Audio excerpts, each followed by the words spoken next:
우리는 종종 한 영혼이 천하보다 귀하다는 표현을 자주 듣습니다.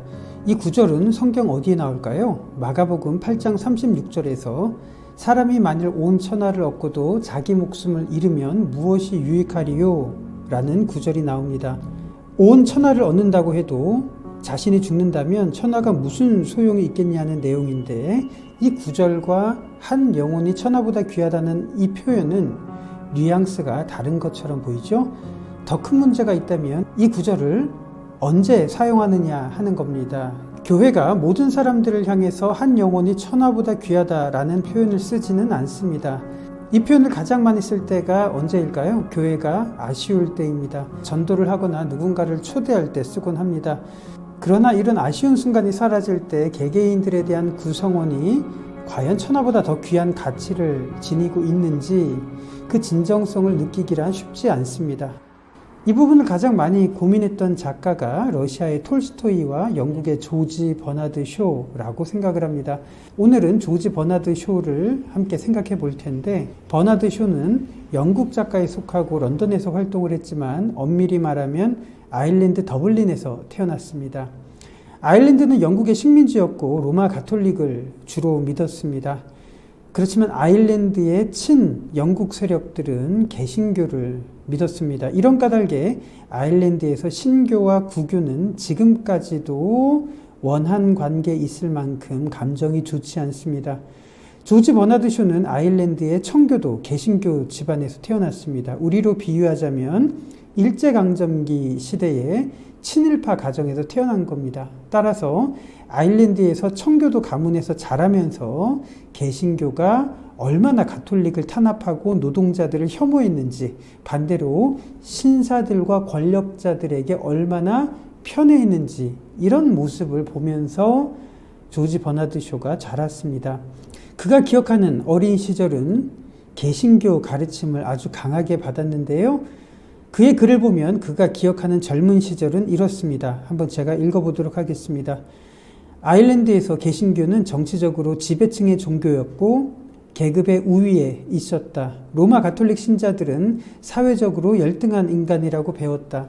가톨릭 신자들은 죽어서 지옥으로 가고 천국은 우리 개신교 사람들만의 소유로 남겨두게 되었다는 확신이 우리들 사이에 있었다.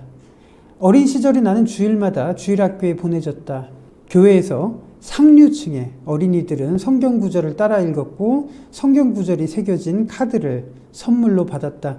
이렇게 한 시간을 보내고 나면 우리들은 예배가 끝나기를 진심으로 바라며 몸을 비틀고 있었다.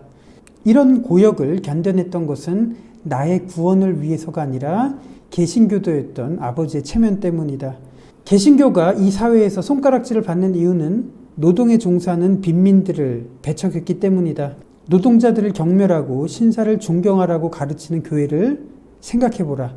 만일 신앙이 인간을 서로 묶어놓는 것이고 불신이 인간을 서로 갈라놓는 것이라면 차라리 나는 미술관과 음악회에서 신앙을 발견하고 교회에서는 불신을 발견했다고 증언할 것이다. 우리 사회는 그 사람의 직업을 전제로 평가한다. 로빈슨 크루소에게 당신의 직업이 뭡니까? 라고 묻는 것은 무의미하다. 그냥 사람입니다. 라고 그는 대답할 것이다. 그러나 우리 사회에서는 그가 하는 일에 따라 수입이 달라지고 그것에 따라 계층이 분화된다. 그러므로 가난한 사람을 대할 때는 속물이 되고 상대적으로 부자인 사람을 대할 때는 아첨꾼이 된다. 그냥 사람입니다. 라는 것으로 서로의 존엄성을 인정할 수는 없을까? 우리 사회에서 가장 위험하고 무식한 인간들은 교조적인 교육을 받고 거기서 배운 대로 믿고 따르는 자들이다. 그런 종교 교육을 통해 일요일마다 가장 좋은 옷을 입고 교회에 가서 정적들과 적의 못된 계략을 무찔러 달라고 하나님에게 요구하고 우상화된 군주나 국가 지도자에게 충성하라고 가르친다. 이런 편견에 빠지게 되면 각각의 종파들은 자신들만이 세상을 구원할 수 있고 그 속에서 자란 아이들은 성찬식 문제 하나만 가지고도 30년 전쟁을 일으킬 소지가 있다. 자기는 하나님에게 선택받은 민족이기 때문에 다른 민족을 지배해도 된다고 여기는 국가에서 자란 아이들이 세계대전을 일으킨 것처럼 말이다. 이것이 우리처럼 독실한 청교도 교육을 받았던 조지 버나드 쇼가 회고한 내용입니다. 그의 말처럼 그냥 사람입니다 라는 것으로 존중할 수는 없을까요? 아쉬울 때 하는 말 말고 한 영혼, 한 사람이 정말로 천하보다 귀하다고 표현할 수는 없을까요? 얼마 전에 연결체풀에서 소개한 카라바조의 로자리오의 성모라는 그림입니다. 수많은 빈민들이 헐벗은 채로 성직자들에게 몰려들어서 자비를 구합니다. 그러나 성직자는 두 손을 내민 채 자기에게는 아무것도 없다는 신용을 하고 있습니다. 그의 손에는 묵주가 들려져 있습니다. 묵주 기도는 이때로부터 400년 전에 성 베네딕트가 창안한 기도였습니다. 그는 묵주 기도를 하면서 자신의 소유물과 전 재산, 심지어 묵주까지도 팔아서 사람들에게 나눠주었던 인물이었습니다. 이 성직자를 향한 성모의 얼굴이 냉담합니다. 성모는 이 성직자를 향해 이렇게 말하는 것 같죠? 당신이 성 베네딕트의 가르침을 따라 산다고 하면서 손에 있는 묵주라도 팔 생각은 하지 않는가? 라고 말이죠. 이 성직자와 성모 사이에는 팽팽한 긴장감이 엿보입니다. 반대편의 성직자는 성모가 도대체 왜 이러는가 하는 모습으로 손가락질을 하고 있습니다. 이들 사이에 자신의 얼굴을 그려넣은 카라바조는 고민을 하는 모습입니다. 무엇이 사람을 변화시키는 것일까요? 종교적인 행위를 통해서일까요? 아니면 그 정신을 통해서일까요? 이 그림을 주문한 사람은 이 성직자의 위선적인 행동을 감지했는지 관객을 보면서 이 성직자를 재빨리 잡아당기고 있습니다. 성 베네딕트의 정신 없이 묵주기도만 따라하는 것을 통해서는 사람이 변화될 수는 없을 겁니다. 묵주까지 팔아서라도 사람들을 사랑하는 그 마음이 없다면 이 묵주기도의 행동 그 자체는 아무런 변화를 만들 수 없기 때문입니다. 오늘 여러분들과 나누고 싶은 한 가지는 이겁니다. 교회는 자신들이 만들어 놓은 수많은 프로그램과 교육을 통해서 사람이 바뀔 수 있다고 생각하는 것 같습니다. 대표적으로 성경공부, 제자훈련 같은 것들이 있죠. 저는 성경공부와 제자훈련이 한국교회에 대단히 좋은 영향을 미쳤다고 생각합니다. 그것을 부인할 생각은 없습니다. 그러나 제자훈련이나 성경공부 그 자체가 아니라 조지 버나드 쇼나 카라바조가 지적한 것처럼 한 사람을 향한 존중과 배려 없이 그런 프로그램을 거치면 자동적으로 사람이 변화되고 업그레이드 된다고 생각하는 태도, 그것이 문제라고 생각합니다. 상당히 많은 경우에서 사람을 변화시키려고 시작된 제자훈련과 성경공부가 어느 순간 학습이나 정보를 주입하는 것으로 전락하는 것은 아닌가 하는 고민을 하게 되는 것이 이 때문입니다. 마치 너희들은 매일매일 이렇게 살아야 하고 이런 훈련을 해야 되며 이렇게 실천해야 너희들이 업그레이드 될 수 있다라고 전제하는 이 태도가 바로 조지 버나드 쇼가 피그말리온에서 지적하는 대목일 겁니다. 조지 버나드 쇼는 1925년에 노벨 문학상을 받은 작가입니다. 1912년에 썼던 피그말리온은 그의 대표적인 작품입니다. 피그말리온은 미국 헐리우드에서 1964년에 마이 페어 레이디라는 이름으로 영화가 만들어졌고요. 오드리 헵번이 주연을 맡으면서 아카데미 시상식에서 8개 부문을 석권하기도 했습니다. 피그말리온의 줄거리는 이렇습니다. 영국 런던의 대표적인 교회인 세인트 폴 대성당 앞에서 가난하고 무식한 여인인 엘라이자가 꽃을 팔고 있습니다. 배운 것이 없는 여성이기에 품위 있는 언어와 억양을 기대할 수는 없습니다. 그때 언어학자였던 히긴스 박사와 피커링 대령이 세인트 폴 성당 앞에서 엘라이자를 관찰합니다. 피커링 대령은 히긴스 박사의 연구에 관심을 가졌던 인물입니다.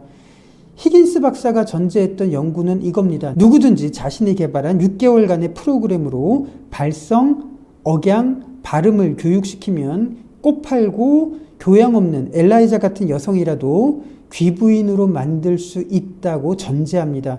그렇게 히긴스 박사는 피커링 대령과 함께 엘라이자를 자신의 집으로 데려와서 6개월간의 실험을 시작합니다. 그리고 6개월이 지났습니다. 히긴스 박사의 실험은 성공을 거둡니다. 엘라이자의 발음과 억양은 완벽하게 런던의 귀부인, 숙녀와 같은 언어로 변했기 때문입니다. 그렇지만 문제는 여기서 시작됩니다. 숙녀의 언어로 다시 예전처럼 꽃을 파는 곳으로 돌아가야 했기 때문입니다. 그 언어로 꽃을 팔기에는 적절하지 않다는 것을 엘라이자는 잘 알고 있습니다. 히긴스 박사의 실험은 자신의 연구 성과를 입증하는 것일 뿐 엘라이자의 삶이 파멸로 가는 것에는 아무런 관심이 없었습니다. 히긴스 박사에게 엘라이자는 동정이나 연민의 대상인 그냥 사람이 아니라 실험실의 실험 도구였을 뿐입니다. 오히려 6개월의 실험 때문에 자신의 삶을 파멸로 몰아넣은 이 실험이 잘못되었다고 엘라이자가 지적하자 히긴스는 이렇게 말하죠. 으깨진 배춧잎에 불과한 주제에 감히 숙녀 신세를 한다고 혐오합니다.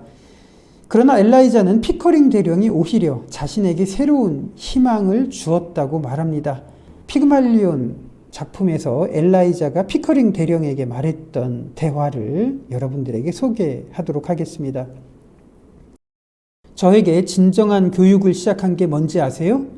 세인트 폴 성당 앞에서 저를 처음 보셨을 때 저를 엘라이자 둘리틀 양이라고 불러주셨어요. 그게 저에게는 존중의 시작이었어요. 그 외에도 대령님에게는 자연스러운 거라서 알아차리지도 못할 자잘한 행동들이 몇백 개나 있었어요. 제가 왔을 때 일어나신다든지 모자를 벗으신다든지 문을 열어주신다든지 말이에요. 그런 행동들은 대령님이 저를 그릇 닦는 하녀보다 나은 존재로 생각하시고 느낀다는 걸 보여주었어요. 물론 대령님은 그릇 닦는 하녀가 거실에 들어왔더라도 똑같이 행동하셨을 걸 알아요. 그런 대령님의 모습이 저에게는 커다란 차이를 만들었어요. 누구나 배울 수 있는 것 말고 정말로 숙녀와 꽃 파는 소녀의 차이는 어떻게 행동하느냐가 아니라 어떻게 대접을 받느냐에 달렸어요. 저는 히긴스 교수님께는 언제나 꽃 파는 소녀일 거예요. 그분은 비록 제 언어를 숙녀로 바꾸어 주셨지만 언제나 저를 꽃 파는 소녀로 대하셨고 앞으로도 그럴 테니까요. 저는 대령님께 숙녀가 될 수 있다는 것을 알아요. 대령님은 저를 언제나 숙녀로 대해 주셨으니까요. 히긴스 교수님이 이렇게 말씀하셨죠. 아이를 데리고 외국으로 가면 금방 그 나라 말을 배우고 모국어는 잊어버린다고요. 저는 대령님 나라의 아이예요. 제 모국어는 잊어버렸어요. 이제 대령님 나라의 말밖에는 하지 못해요. 청교도 가문에서 자랐으나 교회를 떠났던 가난 작가 조지 버나드 쇼가 우리에게 전하는 메시지는 상당히 묵직합니다. 우리가 접하는 제자훈련, 성경 공부는 히긴스 교수의 방법인지 아니면 피커링 대령의 방법인지 반드시 고민해야 되는 부분일 겁니다. 어쩌면 수많은 사람들은 지금도 히긴스 교수의 실험처럼 6개월 동안 이 프로그램을 돌리면 천박한 사람이 숙녀가 될 수 있다고 믿으며 사람들을 실험실로 몰아넣고 있는지도 모릅니다. 조지 버나드 쇼가 말했던 것처럼 그냥 사람입니다 라는 조건으로 사람들을 대할 수는 없을까요? 아쉬울 때가 아니라 진정성 있게 한 사람이 천하보다 귀하다고 대할 수는 없을까요? 그냥 사람입니다. 이것은 성경에서 인간에게 부여하는 최고의 찬사입니다. 사람 속에 하나님의 형상이 들어있기 때문입니다. 시편의 다윗은 이렇게 말합니다. 내가 달과 별들을 보면서 하나님께 묻습니다. 도대체 그냥 사람입니다 라는 것이 무엇이기에 하나님이 사람을 생각하시고 이렇게 돌보십니까? 그 이유는 사람을 거의 하나님처럼 만드셨다고 다윗은 고백하고 있습니다. 오늘 천국의 열쇠를 찾아서 네 번째 시간은 여기까지입니다. 오늘은 자존감에 대해서 살펴보았습니다. 여러분들은 그냥 사람입니다. 거의 하나님처럼 만드신 사람입니다. 그래서 하나님은 여러분들을 생각하고 돌보십니다. 그래서 하나님의 눈에는 우리를 영광과 존귀로 바라보시고 태양과 별과 달을 우리 발 아래 두셨다는 이 말씀, 이것이 여러분들의 진짜 믿음이 되시기를 부디 바라겠습니다. 자존감에 대한 마르크 샤갈의 그림을 보시기 원하신다면 오른편 위에 샤갈의 그림을 연결했습니다. 이 그림도 감상해 보시기를 추천드립니다. 다음 시간에는 조지 오웰의 동물농장과 1984를 통해서 믿음이라는 주제로 여러분들과 나누도록 하겠습니다. 이 영상이 도움이 되셨다면 구독과 좋아요를 눌러주시면 대단히 감사하겠습니다. 그럼 다음 시간에 뵙겠습니다.